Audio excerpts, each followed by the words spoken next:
So hello friends, welcome to LG master. তোমাদের জন্য আজকে আবার একটি চাকরির ভীষণ গুরুত্বপূর্ণ আপডেট নিয়ে চলে এসেছি। তার আগে তোমাদেরকে কয়েকটি কথা বলে নিই, ঠিক আছে? দেখো ভাই, মানুষ ছেলেমেয়ে আজকাল কি হচ্ছে, দেশের বাইরে হচ্ছে, ধরে হচ্ছে কেরালা ধরে নাও, আবার ধরে নাও দিল্লি ধরে নাও, আরও কোথায়, ঠিক আছে, লেবারি কাজ করতে যাচ্ছে, ঠিক আছে। আবার কেউ কেউ ধরে নাও যে কোম্পানির কাজ করতে যাচ্ছে, ঠিক আছে, প্রাইভেট সেক্টরে কাজ করতে যাচ্ছে। আর তোমাদের তো এখানে সরকারি চাকরির কথা বলবো, ঠিক আছে?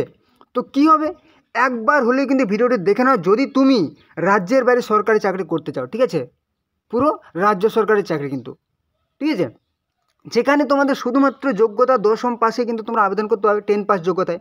মোট শূন্যপদ দেখে নাও, মানে ভ্যাকেন্সি অনেক, তার জন্যই আজকে কিন্তু আমি ভিডিওটা তোমাদের জন্য বানিয়ে দিয়েছি, ঠিক আছে।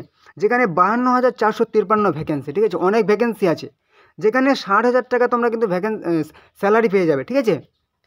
তোমাদের 28 থেকে শুরু হবে, 60,000 পর্যন্ত কিন্তু তোমরা স্যালারি পেয়ে যাবে। ছেলে মেয়ে সবাই কিন্তু আবেদন করতে হবে। পিডাব্লিউডি নিউ রিক্রুটমেন্ট 2025, পিডাব্লিউডির তরফ থেকে নিয়োগটি করা হবে। তো চলো ভিডিওটি শেষ পর্যন্ত দেখো, পুরো তথ্য কিন্তু তোমাদের আজকের ভিডিওতে থেকে যাচ্ছে। ওকে, চলো দেখো। ফার্স্ট অফ অল কী বলেছে, পিডাব্লিউডি রিক্রুটমেন্ট 2025, 2025 সালের জন্য পিডাব্লিউডি এর তরফ থেকে নিয়োগ করা হবে, ঠিক আছে। যেখানে হচ্ছে গ্রুপ ডি পোস্টে কিন্তু নিয়োগ করা হবে, ঠিক আছে। পিডাব্লিউডি ডিপার্টমেন্ট RSMSSBর তরফ থেকে নিয়োগ করা হবে। এখানে পোস্ট তোমাদের কি পোস্ট নিয়োগ করা হবে, যেরকম তোমাদের গ্রুপ ডি পোস্ট কিন্তু, ঠিক আছে। এখানে টোটাল পোস্টটা একবার দেখানো, যেটা তোমাদেরকে বারবার করে বলছি, 52,453। এই পোস্ট কিন্তু মানে একটা কম পোস্ট নয় কিন্তু, ঠিক আছে, মামুলি পোস্ট নয়, অনেক পোস্ট। তো চলো, এখানে কিন্তু তোমাদের অ্যাপ্লাই মোড তোমাদের অনলাইনে আবেদন করতে হবে। যেখানে তোমরা অল ইন্ডিয়া থেকে, ঠিক আছে, সমস্ত রাজ্য থেকে, সমস্ত স্টেটস থেকে কিন্তু পুরুষ মহিলা সবাই আবেদন করতে পারবে, ঠিক আছে। রাজ্যের বাইরে চাকরির কিন্তু সেরা সুযোগ ভাই এটা, ঠিক আছে। দেখে নাও এখানে কি বলেছে, এজ লিমিট। তোমাদের কিন্তু এখানে এজ লিমিট হতে হবে 18 থেকে 40 বছর কিন্তু তোমাদের বয়স হতে হবে। এবং যেরকম তোমাদের অ্যাজ পার গভর্নমেন্ট রুল অনুযায়ী SC ST হচ্ছে কি 5 বছর তোমরা কিন্তু ছাড় পেয়ে যাবে, ঠিক আছে। এবং OBC হচ্ছে 3 বছর ছাড় পেয়ে যাবে, যেরকম গভর্নমেন্ট রুল অনুযায়ী তোমাদের ছাড় থাকে। ওকে, নেক্সট খুবই গুরুত্বপূর্ণ পয়েন্ট, ঠিক আছে। যেখানে কি বলেছে তোমাদের সিলেকশন প্রসেস, ঠিক আছে, তোমাদের নিয়োগ পদ্ধতি, তোমাদের কিভাবে নিয়োগ করা হবে। যেখানে শুধুমাত্র একটি মাত্র তোমাদের রিটেন এক্সাম কিন্তু হবে, হ্যাঁ, আর কিচ্ছু নেই, শুধুমাত্র একটা রিটেন এক্সাম তোমাদেরকে দিতে হবে। পাস যদি করে যাও তোমাদের গুটিলাল, ঠিক আছে, রিটেন এক্সাম হবে। তোমাদেরকে আরও বলে দিচ্ছি, এবার তোমাদের এডুকেশনাল কোয়ালিফিকেশান, যেটা প্রথমেই বললাম, শুধুমাত্র মাধ্যমিক পাস লাগবে। গ্রুপ ডি পোস্টের জন্য শুধুমাত্র মাধ্যমিক পাস, ওকে। এবং এখানে কিন্তু তোমাদের ফর্ম ফিল আপের জন্য যে সমস্ত ডকুমেন্টসগুলো সাথে নেবে ভাই, যেন ফুল না হয়, ঠিক আছে। পাসপোর্ট সাইজের ফটোগ্রাফ নেবে, একটা সিগনেচার করে নেবে।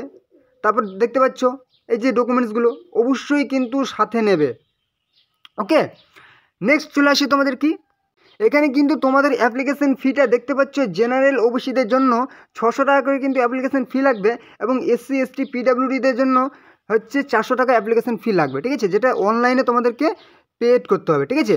তো চলো এবার নেক্সট তোমাদের কবে থেকে ফর্ম ফিল আপ শুরু হবে এবং কীভাবে অ্যাপ্লাই করবে, ঠিক আছে, অফিসিয়াল নোটিফিকেশান। চলো, ফর্ম ফিল আপ শুরু হচ্ছে 21শে মার্চ থেকে ফর্ম ফিল আপ শুরু হবে 2025 সালের। এবং লাস্ট ডেট হচ্ছে কি 19শে এপ্রিল কিন্তু ফর্ম ফিল আপের লাস্ট ডেট। এর মধ্যেই কিন্তু ফর্ম ফিল আপটি অবশ্যই করে নিও। তো চলো এবার দেখে নাও তোমাদের অফিসিয়াল নোটিফিকেশানে কী বলে। তো এই হচ্ছে তোমাদের অফিসিয়াল নোটিফিকেশান, যেখানে পুরো ডিটেলসে বলে দেওয়া হয়েছে। এখানে পোস্ট দেখে নাও, কুল পদ, ঠিক আছে, 52,453, ঠিক আছে। যেখানে কি বলা হয়েছে, তোমাদের কিন্তু 4র্থ শ্রেণী কর্মচারী সিডি ভর্তি 2024, ঠিক আছে, 2024 সাল প্রকাশিত হয়েছে। এবং 2025 সালে কিন্তু তোমাদের এই নিয়োগটি করা হবে, ঠিক আছে। তোমাদের ফর্ম ফিল আপ যেরকম বললাম, আর দেখো পুরো এখানে ডিটেলসে বলা হয়েছে, পুরো হিন্দিতে আছে। তো চলো, তোমাদের কিন্তু ডেসক্রিপশান বক্সে কিন্তু তোমাদের অফিসিয়াল লিঙ্ক দেওয়া আছে ফর্ম ফিল আপের। সেখানে তোমরা লিঙ্কে ক্লিক করে যবে থেকে তোমাদের ফর্ম ফিল আপ শুরু হবে, তখন কিন্তু তোমরা ফর্ম ফিল আপটি অবশ্যই করে নেবে, ঠিক আছে। তো চলো, আজকের ভিডিও এটুকুই। তোমরা অবশ্যই কিন্তু চ্যানেলটিকে সাবস্ক্রাইব করে দাও পরবর্তী সমস্ত রকম গুরুত্বপূর্ণ আপডেট পাওয়ার জন্য। চলো, আজকের ভিডিও এটুকুই, পরবর্তী ভিডিও আবার দেখা হবে। জয় হিন্দ, জয় ভারত।